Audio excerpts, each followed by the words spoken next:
Good morning, good afternoon, good afternoon.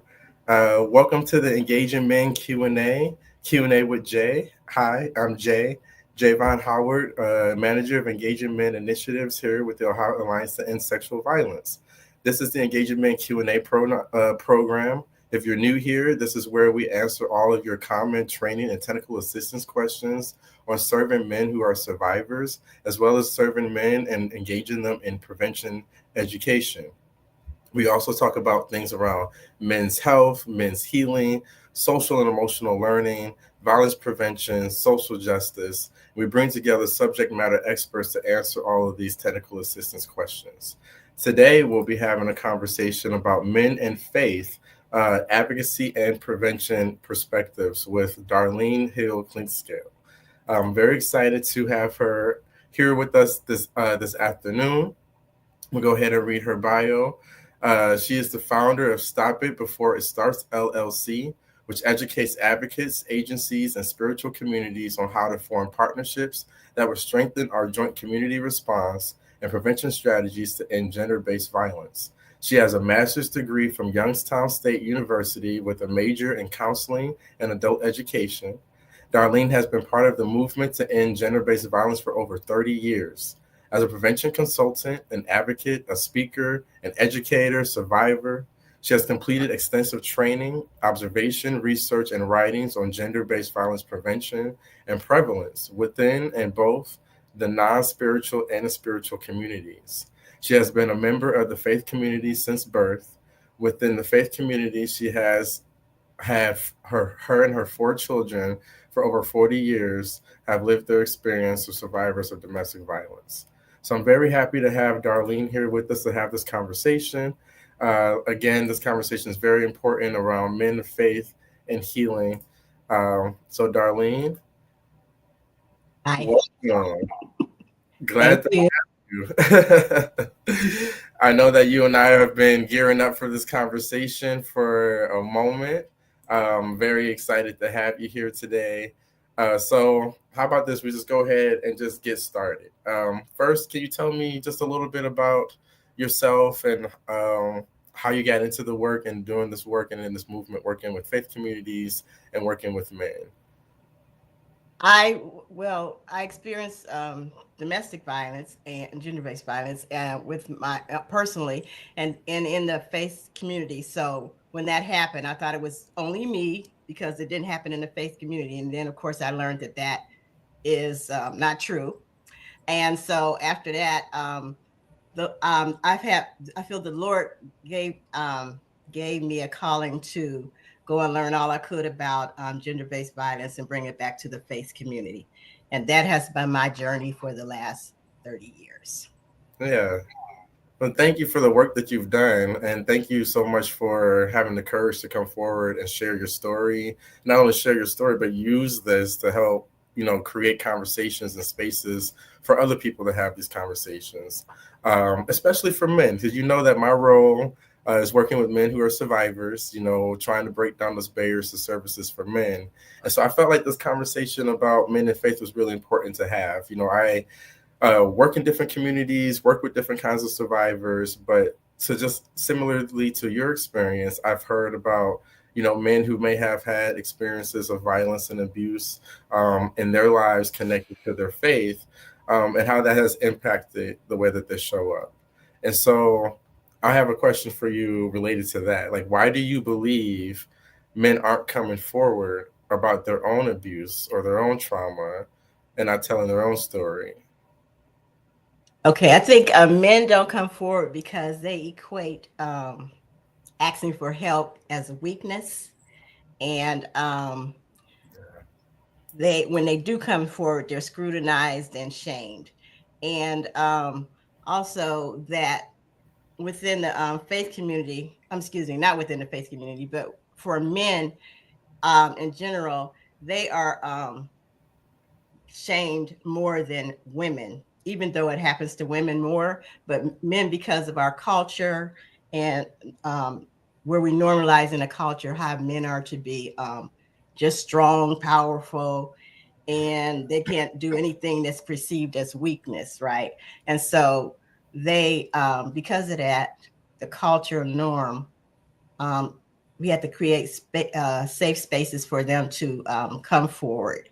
And so, as in reference to the faith community, men coming forward would be, well, it's already problematic with women because in the faith community a lot of times they're just they may be in denial or they just don't know, and that's not even talked about for the most part. Of course there are silos where people do and it's a thing, but for most part faith community is not talked about.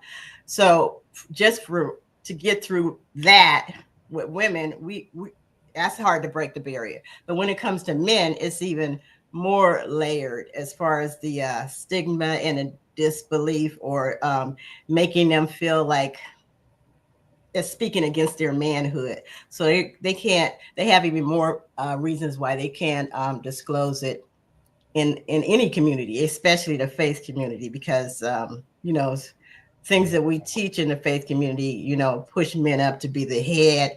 And a lot of time we don't have conversation around that, what that actually means. And so we take it to mean that you can't be weak, for one thing. Yeah. I feel like that's very consistent with a lot of the work that I do with men. And I also talk with advocates about that all the time, about men seeking help behaviors, like the help seeking behaviors of men. Men do not come forward to ask for help for any given thing. I think there's the recent statistic that has come out about 51. I think actually I believe it's 55%. I'm gonna have to double check this, but I believe it is 55% of men don't actually receive regular health checkups or screenings. That men are so afraid of being seen as weak, that they're not coming forward to even just like go to the doctor and take care of themselves. And at the same time, thinking about it that way of not being just seen as weak, but also like maybe being seen as like they're supposed to have like all the answers. Do you feel like Yes. that's something? And you mentioned Yes. like feeling like they're elevated to be like the head. Does that mean like it's not necessarily being seen as weak all the time, but also just not being seen? Like, what does it mean to be a leader? Like, does that show up? You think in some capacity? It shows up in a large capacity because most faith communities put the men as head, not all, but most. And because it says that in scripture. But the problem is that the challenge with that is that when we say that, we need to have conversation around it to explain what actually that means, right? Because we can put things out there and they don't, if you don't explain it, then you could take it to just default to culture. Culture's like men are, strong. They're the leaders. They get to say what, the final answer and whatnot. So that could be very dangerous if we don't have conversation around it. And that's why, like as far as learning things about what what the dynamics around gender-based violence and what that entails can help us understand how some things that we say can be taken in the wrong way, and then we can unintentionally do damage and do harm that doesn't have to be if we had the education and training around that. Right. Like being strong doesn't necessarily mean, it's like trying to think about it from a different perspective, the way that we can talk about it and helping empower men to come forward. Like, to be a leader and to be strong, sometimes this being meaning to be vulnerable. Definitely. It is about like, sometimes being honest, and it's that truth telling about our own experiences. If we're going to be in leadership positions, whether that's in like the family or in the community or even in church, truth telling is like central, because in order for us to really pour into others, we have to make sure we're pouring into ourselves and our own cups are full. And so, yeah, it's like such a prevalent thing that we see where men not coming forward to talk about their abuse and trauma just because they don't feel like they have permission to come forward and seek help. And Um, it's not safe. It's not safe because yeah, and because in our culture, the norms in our culture perceive it in a different way. It's being manly and taking over and forceful. whatnot. But leadership means to show, to be loving and show people how they should be, which not would not be trying to control people and just lead in that way, like you're in a war or whatnot. So it just has to be conversation around that to it, so men can understand what that means, because the culture default supports that. It's okay for men to be just overpowering, overbearing, and make whatever you need to happen, make it happen in our Yeah. culture. For women, it's not, but for men, it is. And so we generally default to culture when we're doing things. So training around that or understanding around that and conversation around that would be very helpful, so that we can create a safe environment for men to come and share, complications or challenges that they have, such as the trauma they experience from abuse. Yeah. And I think that's important for men to hear, that coming forward and asking for help is not doesn't mean you're not making things happen. It's like, taking that burden on yourself and on your shoulders to be like, we're as men, our job and our role is to make things happen. Our job and our role is to show up a certain kind of way. But it doesn't necessarily mean that that's mutually exclusive from asking for help. It doesn't mean Right. that's mutually exclusive of being able to lean on somebody else for assistance. Like being hyper independent and being independent all the time, though that can be a really powerful thing and it can really make you feel good. At the end of the day, doing things in collaboration and community goes a lot farther. That's even for your health and for your recovery and your healing. So I really appreciate that. And so it's like along lines of that, we know that when we have these conversations about faith and violence and sexual violence, that there's sometimes a lot of different kinds of sensational stories that we hear about survivors experiencing abuse by members of their church. Um, Particularly thinking about like men, how could this impact somebody's faith and how they show up in church themselves, and then thinking about like how could this be a path of healing, and what that could look like to help folks get back into their faith practices that maybe they've maybe been disrupted or disconnected from because of violences or harm that they may have experienced. So it's Right. kind of two questions, but um, okay, so they members do experience violence and trauma, sexual assault, domestic violence, like gender-based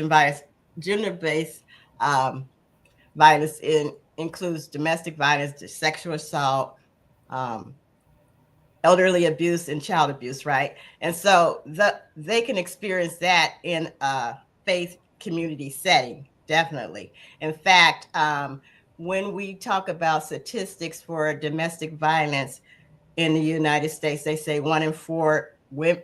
We're talking about the women, and the men. That's a whole nother category because they don't come forth, and we don't know as much as far as how many. So, generally speaking, in the United States, is 1 in 4 women experience in their lifetime, but in the faith community, that becomes 1 in 3. So it's more prevalent in a faith community for so many reasons, because we don't the advocate community and the faith community are usually at a standoff, right? And so we need those two communities to come together so we can share our areas of expertise. And the by doing that, the faith community will be empowered to in prevention, the area of prevention, because a lot of things that we say and we don't even realize that that is causing harm, right? It's perpetuating harm. Just a simple thing as saying that a man is the leader, he's the head, right? And without any conversation around that to explain what it means, then just doing that, and men can just take it where that means that I have to make everybody in my family do what I say and go through harmful means to do that, right? So, so we always ask the questions in a way that we say, well, what can the faith community do to, not have this prevalent? Um, And I think what we need to do, we need to have a cultural shift for the advocate community as well as the faith community. But when it comes to gender-based violence, in order to have that culture shift, we're going to have to ask the advocate community to do more, because the faith community, they do have, I think that they are um, the leaders as far as taking care of social services for people, right? But they don't have the information as far as what specific to sexual assault and gender-based violence, domestic violence. They don't have that information. But the advocates community, they are over 50 years of expertise in learning and growing and seeing how we need to be there for survivors, as well as what we need to do to prevent this, right?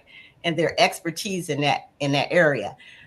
Faith communities are experts in doing the social things for people. They do so many things in their community, which are important. So we need to get these two communities together so that we can't just say, well, what can faith communities do to not let that happen in their community? They can't do it on their own. They need us, the advocate community, right? So we need to re-look at this and say, like we do for other communities, as advocates, we spend a lot of time um, dealing with people what we call underserved populations. Mhm. And that would be the men, I think, because we don't address that much, right? And so, in order to service the underserved populations, who are experienced gender-based violence, we find out about that community. We talk to that community. We extend a hand of love, where we say embracing them and create safe spaces for them to be in that community, right?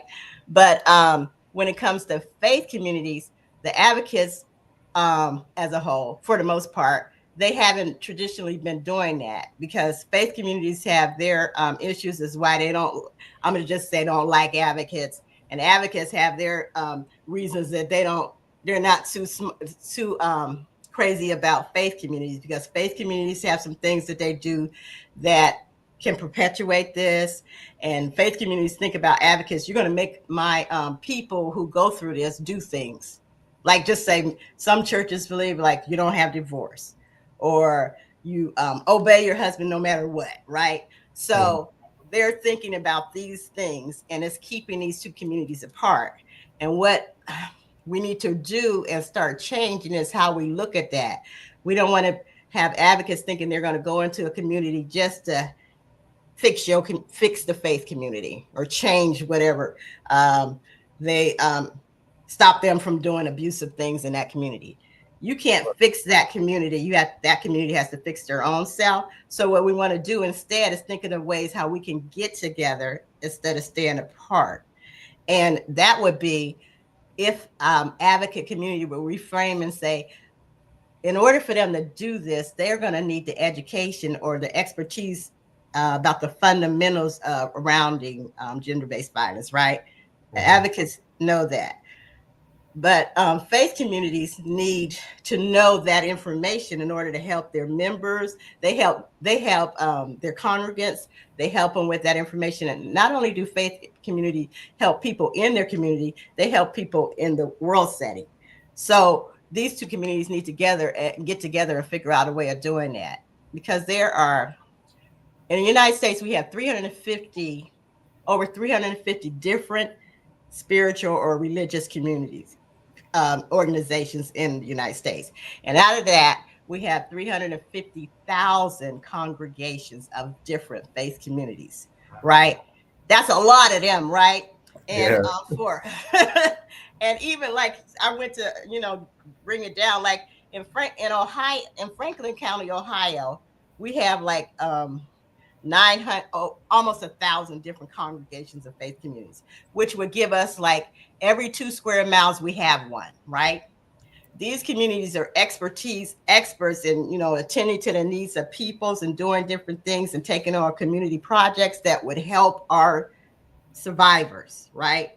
Mhm. And not just in their community, but in the general community, right? And so we need to get information, to share information with them about how to service people with these domestic violence issues, right? We can't fix their communities, but we can share our information. So that would, just encourage advocates to, whenever they have trainings, there's like 40-hour trainings for general fundamentals about domestic violence and gender-based violence.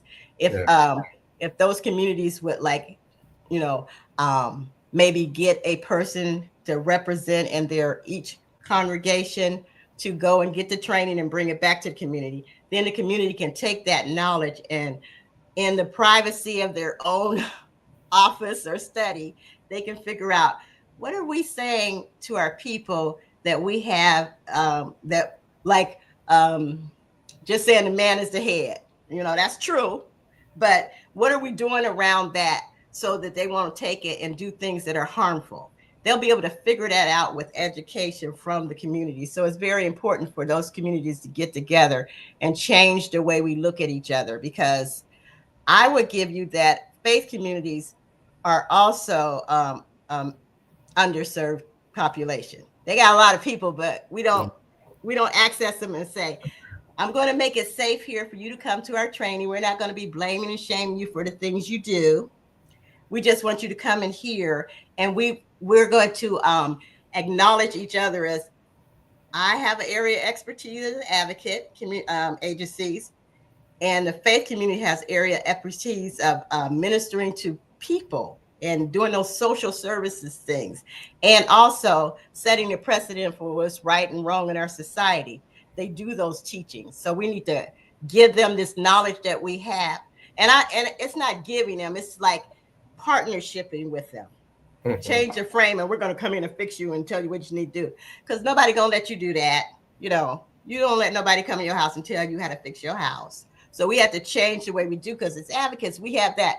When it comes to faith communities, we do different than we do other communities. We're like, we're gonna go in there and what y'all need to do to fix it. No, how about you're important, I'm important. We have this expertise, you have that expertise. Can you just come to our trainings and or let us do a training there where you can we can share this knowledge with you, and we trust you to go back in your communities and figure it out because they're adults. You know what I mean?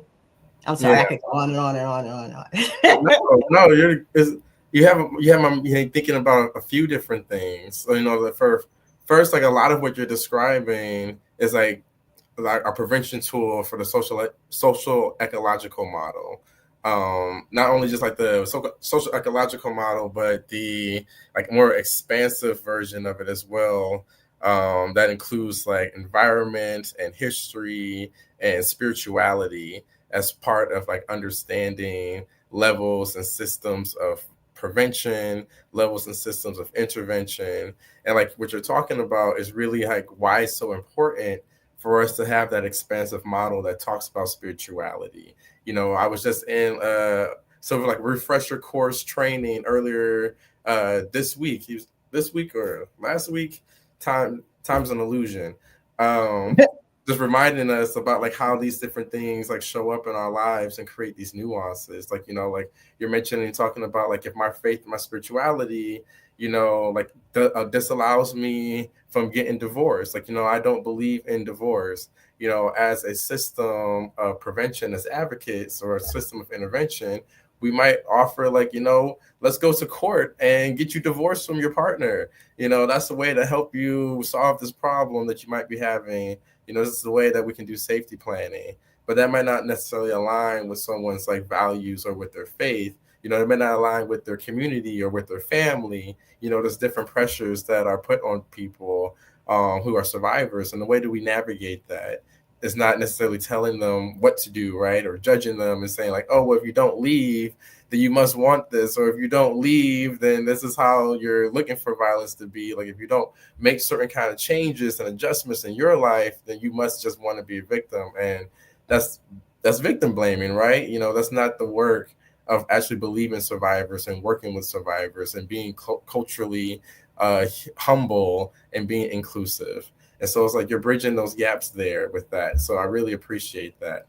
I think I had another thing as well. This happens every time where like my guests have me thinking about all sorts of stuff and I forget like all the points because I'm trying not to write down stuff because I'm tuned to what you're saying. Um, but yeah, like I really enjoy everything you had to say with that. It really had me thinking as well about like what kind of education and training could there be that can help folks reach each other better and build these partnerships.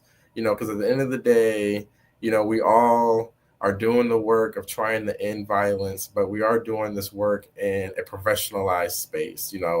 We show up to work as an advocate, but we are more than just an advocate. We do carry values. We do have our different faiths. We do come with different lived experiences, and like how do we take all of those pieces of who we are into account and all of us as a larger community, um, and really bridge those gaps, right? So you kind of talked about that a bit.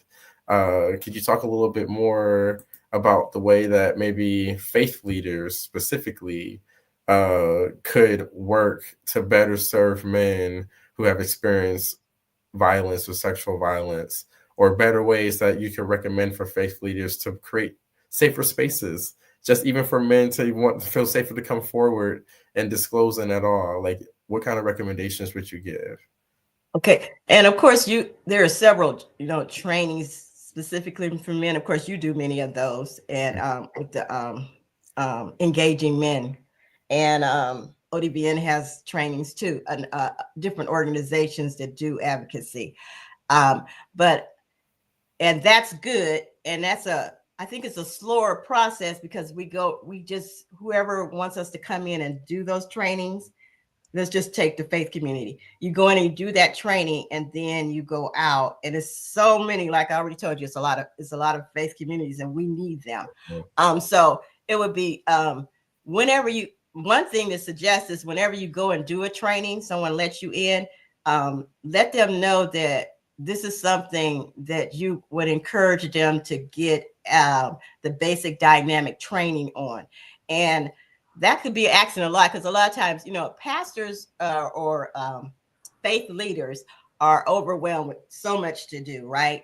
And so a suggestion would be if they, like I said, would each congregation would get at least one point person to complete trainings to bring it back to their faith community and be that person that makes sure that is there. And also, if not one point person, just the education department of the faith community, like in the Christian faith, they have a Sunday school. Different faiths, they have Sunday school, or some people have church on Saturday, but that Bible the school, that portion of their faith can get endowed with that information and make sure it's done in their faith communities. But a lot of time, I think we put the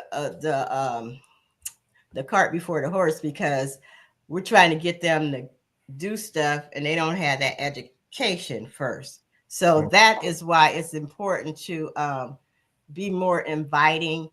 I would suggest that all agencies, whenever you have a training, that you include faith communities and start getting a list of faith communities and just send it out, because a lot of trainings are online and they could do it that way. They don't even have to be at the in-house where the advocate agency is at, right?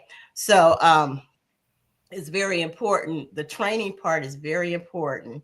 And when they come into training, you have to be inviting and realize that they're important partners. Like an example of how that was is processed is, back in the day, we as advocates, um, like the government, like police organizations, and the courts, judges, they were not our friends because they did things to our survivors that was not helpful, right?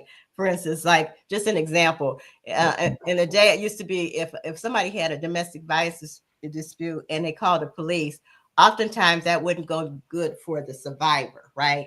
And so we've learned that over the years, even though they did those things that were harmful to our survivors, we realized that we needed to partner with the police and the judges and have trainings that we share with each other so that we can better serve our survivors, right? And that is an example of how we need to do with faith communities, right? Get over the differences and don't go in focusing on something that is just going to cause a dispute. You just go in and share training. Like all we want you to do is just to listen to our training and let them know that you know that they're important as you are as an agency in the survivor's life, right? So it's different kind of training. Like Sarnco, I did Sarnco Sexual Assault Response Network of Central Ohio. They have 4 trainings in a year for the basic dynamics or fundamentals of gender-based violence, and also how domestic violence has a training. And I'm sure you all have trainings at your agency, but um, the one that's coming up in January and February in at Sarnco is on completely online, and it's all Saturdays. It's 5 Saturdays in a row, and that may be very convenient for faith communities that don't have service on Saturday. So that's I always try to get in people encouraged to go into that training, to see if they could do that. So of course, any of your people, they could connect with you to get the information on it. But that's the first training that starts in a year, and it's a 40-hour training. And if faith communities can sponsor someone, at least one person from their different congregation to go, that would be very helpful because that person can bring that information back. The educational piece is what's missing because you don't know until you know, right? One of my mentors in the field years ago, she told me, because after dealing with the faith community and the advocate community and being in both of those, having a voice in both of those communities, I can see in both communities this is the missing component, and over here is the missing component, and they're not getting together, right?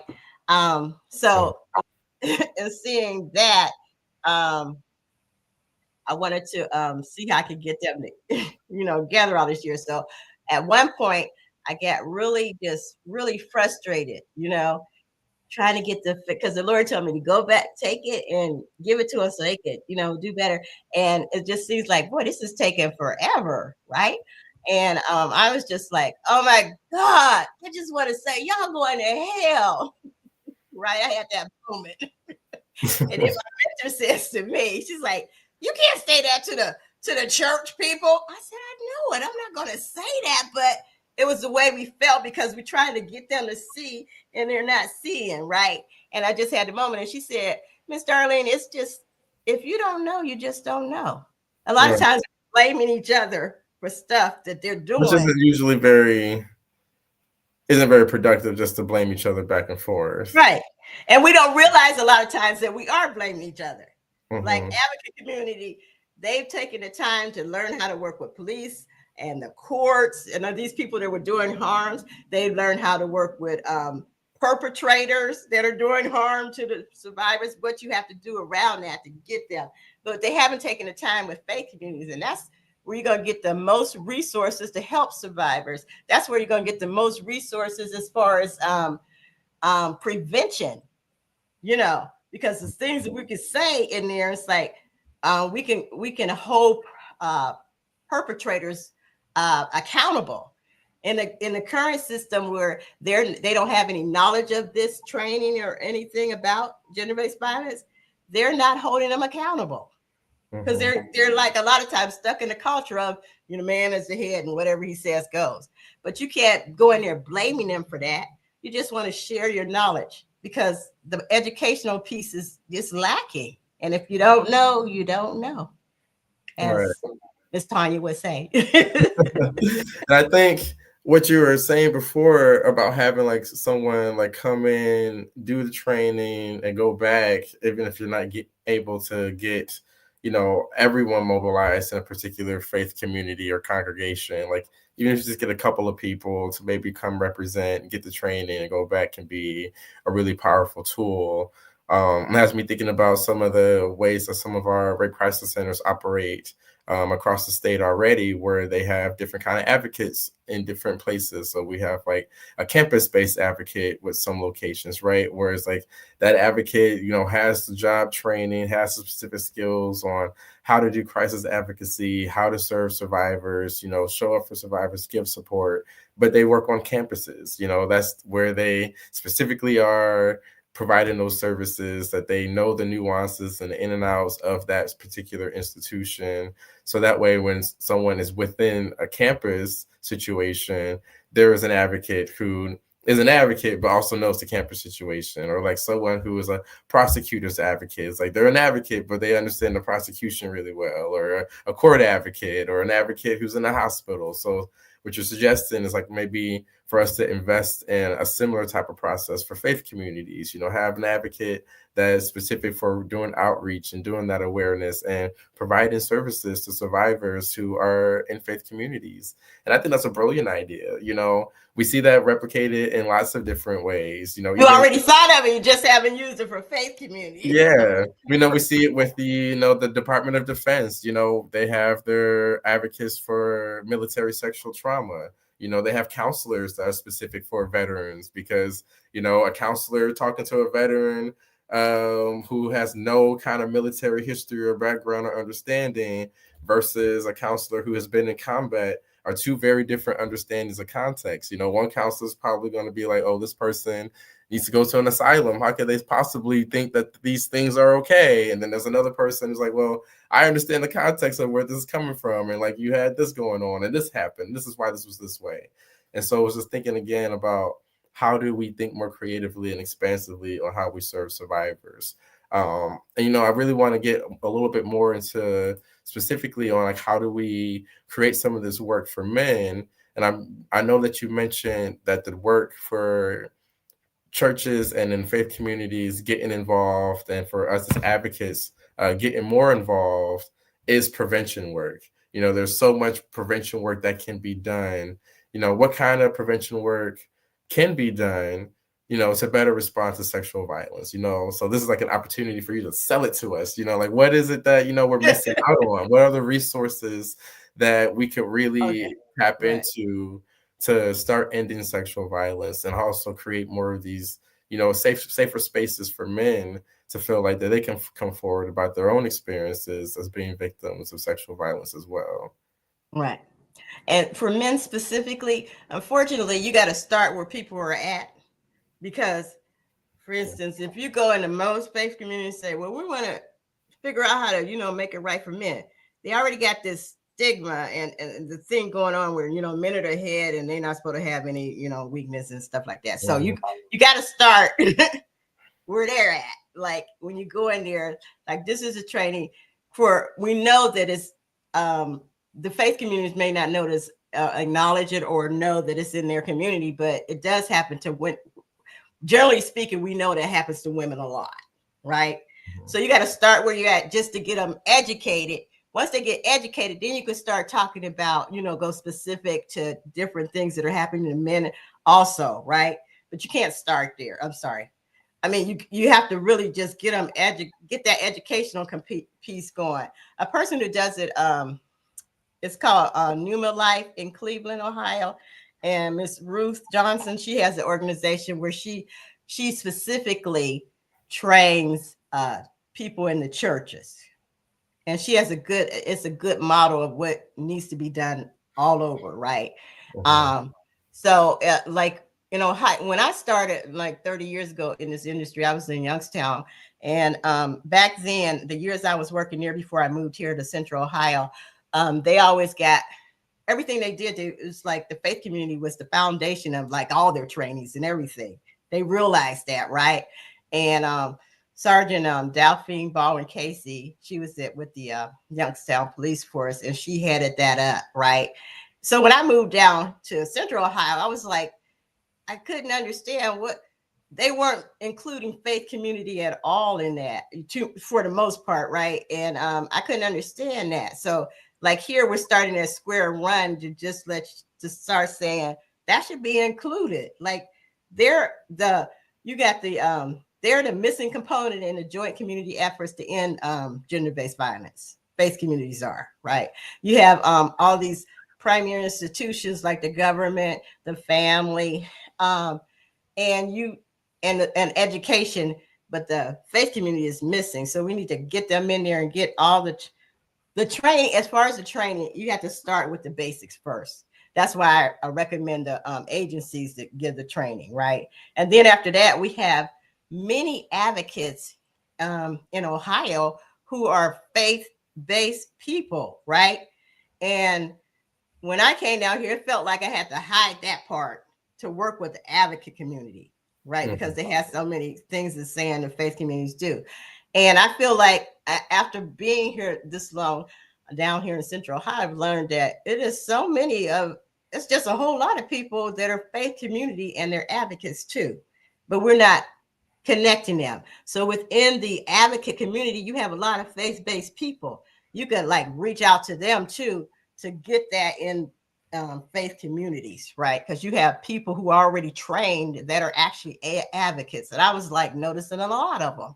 And I was trying to pull that together. If the agencies can pull that together, that would be good because it's just after you get the basic education from the agencies, then there are a lot of faith communities, like Numa Life in Cleveland, and you have a Call to Peace that is a faith organization that they have online training every Tuesday.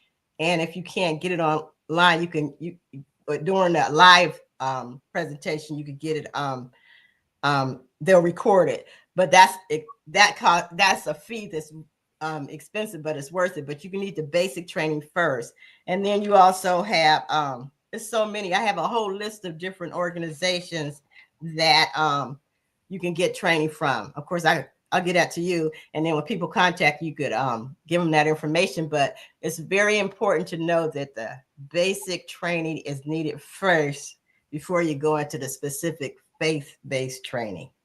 That's my opinion. Yeah. After observing all these years, yeah. Okay. I don't Interesting. know. Did I answer your question? Because you know me, I'll go off into.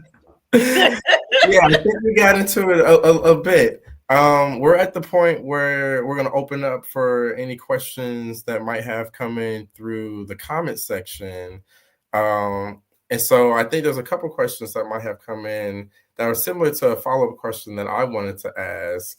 And so, my follow-up question, and I'm going to pull up this question for us to kind of get into, was kind of like thinking about like, how do we in the meantime get past some of those barriers, because we know that there are men who are survivors who are already underserved, mainly because a lot of these barriers. And so it's like, what can we do in the meantime to help create conditions where we can still reach those survivors in these spaces? Because I think about it like, from a perspective of like my own like oppression and marginalization and as like a Black person, as a Black man, in a way of being told like, we have to wait until other folks are taken care of a certain way, that other rights are being seen before, we're able to start operating in a certain way. And so like there is that component of like, yes, there should be education and foundations and interventions in place, because then folks need to know in order to do anything. But at the same time, there's still like work that needs to be done. And how do we create that space in the meantime that serves survivors without them having to wait for the folks who, are okay and aren't experiencing trauma, then to start trying to pay attention and to care. And so one of the questions that kind of came through was, are we not past the kids' gloves approach? Meeting people where they are doesn't create the uncomfortable space that's sometimes required for change. And so I think the question is like, what does that mean about like meeting people where they are? Like, are we past the kids' gloves approach when trying to engage survivors and engage our communities? Hey, Miss Dom. Yeah. Um, no, we're not. But anyway, that's just my opinion. But you have to judge each situation differently, because some people are at a place when you can go in harder and some people aren't. The faith community, for the most part, is not. You gotta. I always say You got to learn how to give them a hug and just convince them how whatever we can do to partner so you could just hear this information and talking about faith communities. Because going in heart would be me speaking to the advocate community that I need y'all to do more because they're not going to come to us and we need them to get this stuff right so they can help people and do prevention. I don't know if that answered, but Yeah. explain it to me more if I didn't. Well, I mean, your answer is your answer. Like, I think that sounded perfect. Like, yeah. So we were talking about like, faith leaders and like how we're engaging like those institutions of communities, like, you know, they meeting them where they are. It's like, yeah, and that's perfectly fair. Like, if we still aren't past that, then that's just where we are, right? And it does kind of feel a little disappointing that, in so many communities that we're engaging with trying to end sexual violence, that we're still in like, so much of that education phase where we know that we need so much like behavior change and structural change and so many just services just for support. And so hopefully like these type of conversations and like folks hearing from you today will give folks new ideas and understanding to understand like how we can better commit to producing these partnerships and how we can better create these collaborations. Because at the end of the day, we want to create Ohio that is free from violence. We need to create an Ohio that's free from violence. That includes everybody, Yes. folks that we don't maybe understand or who don't align with us all the time. We all deserve to live free from violence. And so, I'm very proud and very happy to have you with me this afternoon to talk about all of this. I don't see any other questions coming through the chat. For any folks who are joined with us, feel free to drop any questions that you have in the chat, either on Facebook or on YouTube. We're here to answer any of your technical assistance questions that you have for Darlene and I about serving men survivors, working with men who are in faith communities, whether that is survivors or prevention. Tell us a little bit about what it is that you do to reach men who are in faith communities. We have a couple more minutes together. We'd love to hear from anybody who is joining with us. And while we're waiting for that, again, like, thank you, Darlene. Do you have any I any always have something to say. questions? Any closing questions for me? Any closing comments that you want to leave with those who are listening about, something you got going on that you're excited about? Maybe, any just like closing statements that you have that to summarize everything you've said today. Oh, wow. I do want to say that you were talking about what can we do. I appreciate the work that you do, like the engaging men, because that was my thing. I want to talk to the men because they are leaders, and we need men in order to end it, right? And Yeah. so what you are doing of going out and speaking to the men, that's phenomenal because that's going to speak to prevention and getting cultural change when they become aware of what this is, right? And can start realizing that they are needed in this what we do in order to end gender-based violence. So I really appreciate what you do. I thank you for, even though I don't like to be speaking, I'm committed to doing it, and I appreciate you allowing me this space to do that in. Yes. Well, thank you so much for your commitment. We would be, we wouldn't know as much as we know now without you. So thank you so much. Uh, I'm seeing just a bit of love coming in to the comments for you and for our conversation, but no questions. With that being said, we're going to start our closing. Thank you again, Darlene, Thank so you. much for joining us. We will definitely be in touch. We'll love to have you back again. And then for the rest of us, a few closing things. Bye. Love Darlene. I've been working with Darlene for a few years now, which is wonderful, wonderful being able to have that opportunity. We are closing today. Thank you so much, everyone, for joining us for the Engaging Men Q&A with Jay. This was our conversation on men and faith and advocacy and prevention. We will be having our next conversation in 2026. Can you believe it? This is our final Q&A of 2025. We will have our next one in 2026. This one will likely be on the topics of digital abuse, sextortion, online harassment and serving men, engaging men around those topics. If you have any questions that you would like to submit about that topic, feel free to scan the QR code here. This will take you to my Engaging Men Training and Technical Assistance form, where you can submit any kind of questions that you have for my Q&As. You can also find on that form any trainings, resources, information requests that you might have for Engaging Men. For me, as the manager of Engaging Men Initiatives, feel free to fill that out, and I will be happy to get back to you with any of your requests. With that being said, thank you all so much for joining, and we'll see you next time.